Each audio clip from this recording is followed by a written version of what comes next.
দিয়েছে? কে দিয়েছে স্বপ্ন? স্বপ্ন? হ্যাঁ, তো দাদু আজকে রাত্রে আজকে রাত্রে? হ্যাঁ আসে। কালকে আজকে রাত্রে দিয়েছে, কালকে রাত্রে দেয়নি? কালকে রাত্রে অন্যটা দিয়েছিল। কালকে কে আসছিল? আজকে আপনার বাবা যেটা আগে সম্বন্ধ করেছিল সেটা সে এসেছিল। মানে দাদুর আগে কি কারো সম্বন্ধ করেছিল? হ্যাঁ, বাবার আগে। দাদুর আগে তোমার সম্বন্ধ এসেছিল না আরেকটা? দাদুর সাথে বিয়ে হওয়ার আগে আরেকটা সম্বন্ধ এসেছিল না? হ্যাঁ, সে স্বপ্ন দিয়েছে? সেও দিয়েছিল? ও, তাহলে কে দিয়েছে? দাদু কি বলছে? ওই ছেলে বলছে আমি হাসপাতাল গেছি তো, বলে বলছি না, কথা বলছি না, দিচ্ছে করছে বাড়িতে করে আমার। হ্যাঁ, গাড়ি করে, গাড়ি মানে হুইল চেয়ারে, হুইল চেয়ার। হুইল চেয়ারে বাবা উঠিয়ে দিচ্ছে আপনাকে? আমার ও হাত দিচ্ছে না, ও সুরেশের ছেলেকে দিয়ে দেওয়াচ্ছে। আচ্ছা, আমি বলছি তুমি কত টাকা? ও বলছে আমার 70 টাকা দিতে হবে। আমি আবার মনে করবো ওই হাসপাতাল আবার কলেজ হাসপাতালে সব জিনিস সরাই কলেজে পড়ে, আবার পরে আবার হাসপাতাল কথা বুঝছো। আর কলেজের ছেলেরা সব চেয়ার বেঞ্চ সরাইয়ে সে গাড়ি যাচ্ছে না, সে গাড়ি। তো কবে তোমাকে কি বলেছে কবে নিতে আসবে যমরাজ? বলেছে তোমার যমরাজ কবে নিতে আসবে? না না, তা না, তুই করে ঠিক বুঝিস না। তুই বুঝিস কোনো কথা? কথা কি বলছিস সেটাকে বোঝ। তারপরে আমার বাবা ওনার হাজবেন্ড এসেছিল, এসে হসপিটাল থেকে নিয়ে আসবে, তারপরে তুই যমরাজের কাছে। না, তারপরে তো ঠিকই আমি তো কত কিছু আবার ভালো কথা ওই দিয়েছিল সন্ধু ছিল, সন্ধু ছিল, সন্ধু আমার ভাতটা কি হলো দেখ। সন্ধু কি করেছে রান্না করতে আপনার বড় ছেলে নন্দ, আমার না, আমার এখন রান্না বসেনি কিন্তু।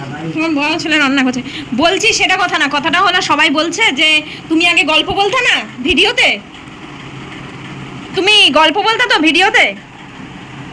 ও বাবা, ভিডিওতে কত আমি সত্যি করছি।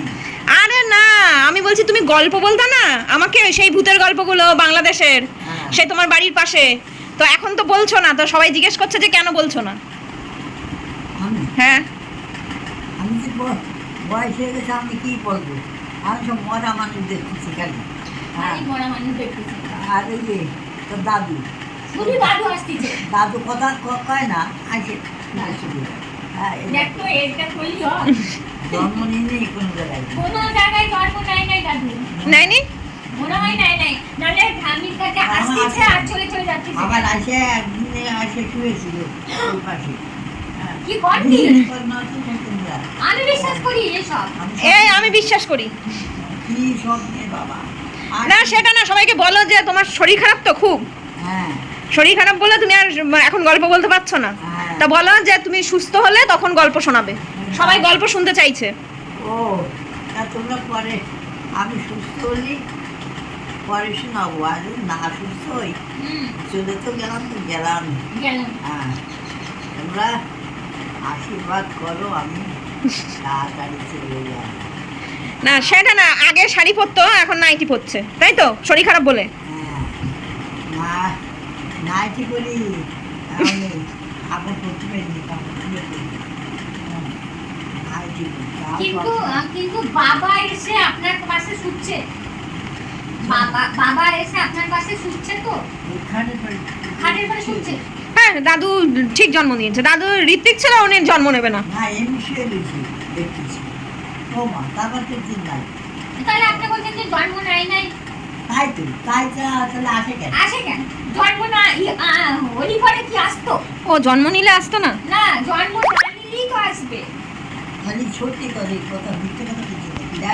দেখতেই পাচ্ছ এখানে হলো ঠাম্মি বসে রয়েছে। সবাই তো জানো যে আগে ভিডিও করতো আমার সাথে অনেক ভূতের গল্প, এখন আর গল্প আসে না, কোনো গল্পই আসে না এখন ভূতের, যেহেতু ঠাম্মি বলে না, আমি আর গল্প বলি না। তো যাই হোক, তোমাদের চেষ্টা করবো একটা নতুন চ্যালেঞ্জ করার, যে সপ্তাহে একদিন করে ভূতের গল্প বা ব্রেকআপ স্টোরি দেওয়ার জন্য আগেই বলেছিলাম। তো দেখি সেটা চেষ্টা করছি, যদি তোমরা সাহায্য করো অবশ্যই হবে। কিন্তু ঠাম্মির খুব শরীর খারাপ বলে, আর ওই যে মা দেখতেই পাচ্ছ, মার পেছনে তো আমি সবসময় লাগি, সেটা দেখতেই পারবে। তো যাই হোক, চলো, এখন খুবই অসুস্থ, তো সেরকম খুব একটা বেশি কথা বলাতে চাইছি না। তো চলো, টাটা।